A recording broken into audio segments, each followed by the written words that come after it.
The Alarm.com video doorbell features full duplex two-way audio, meaning that once you enter a doorbell call from the mobile app on your smartphone or tablet, you can talk with whomever is at the door just as you would on a regular phone call.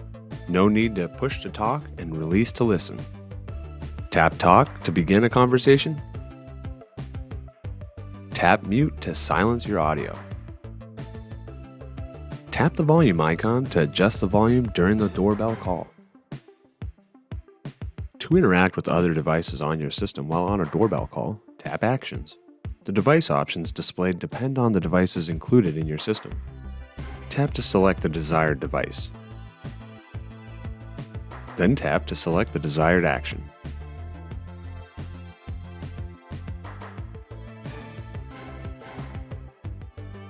Action possibilities include controlling your security system, locks, garage doors, lights, and access control doors.